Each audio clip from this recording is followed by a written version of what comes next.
Hi, everyone, and welcome to our first installment of Bright Ideas. Today, I'm going to be talking through the key components needed for writing a good concept. So, there's definitely some different schools of thought on ways to write concepts. I'm going to walk through a framework that I've used in my past that has proven pretty successful in getting positive results from target consumers. So you want to keep in mind that a good concept will really help bring the product and the experience to life. And it's going to allow the consumer to really connect with the idea in a meaningful way. So you want to take some time to ensure that you've got the right setup. So before we get into the components, I want to just quickly walk through some of the simple guidelines that I usually try to follow when I'm writing a concept. So the first is that you want to keep it consistent. Most likely, you're going to have multiple concepts that you're comparing against in a test. And you want to make sure that you keep that similar structure from concept to concept. I've seen cases where the slightest change in the concept framework can inadvertently have an impact on the scores on the back end. So you just want to make sure that you're keeping things consistent throughout. You also want to make sure that the concept is clear and easy to understand. You certainly don't want a situation where there's confusion, because that's definitely going to have a negative impact on your purchase intent when you're looking at your data.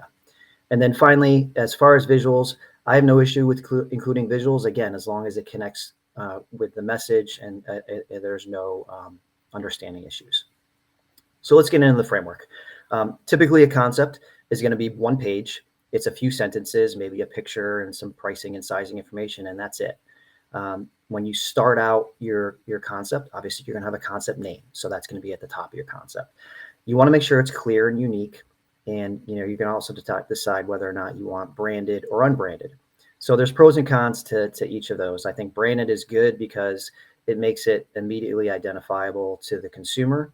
But at the same time, branded could bias the consumer, especially if it's a situation where they think this is way too far of a leap for this brand.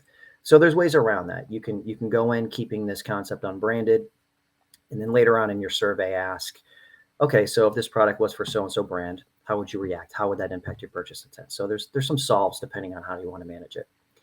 The next is your headline. So this is really your hook.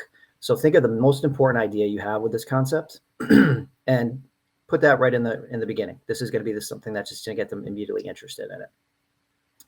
The next area really gets into what I call problem solution. So you're first going to highlight a problem that this product is eventually going to solve for. So this area is, I like to call it the consumer beliefs. So you're going to start with the insight. Try to think about what problems that you're solving for with this product. This is really that consumer tension that will help set up the next section, which highlights the product's features and benefits. So you then get into the benefit, the consumer benefit. So why would a consumer want to buy this product? This section really addresses that need that you talked about earlier and what the solution is going to be. And I usually try to think about this in both the rational and the emotional sense. So you're trying to connect with the mind and the heart. And what I mean by that is, rational benefits are really all about what the consumer gets from this product or experience. But the emotional benefit is really what they're going to feel. So if possible, try to layer in any emotional benefits that you have for this, because it really helps create some empathy with the consumer and, again, draws them in more. Next is your RTB, which stands for reason to believe. This is, obviously you want to make this believable. So without being too technical, describe why this product delivers on the benefits that you talked about earlier. And, examples of RTBs can be things like compelling product features, third-party endorsements, or even product claims. And then finally, you can finish off the concept with pricing information, size information. If you've got a catchy tagline, add that in. And there you have it, a well-written, informative, and persuasive concept. So that's it for me. Thanks for watching, everybody, and enjoy the rest of the episode.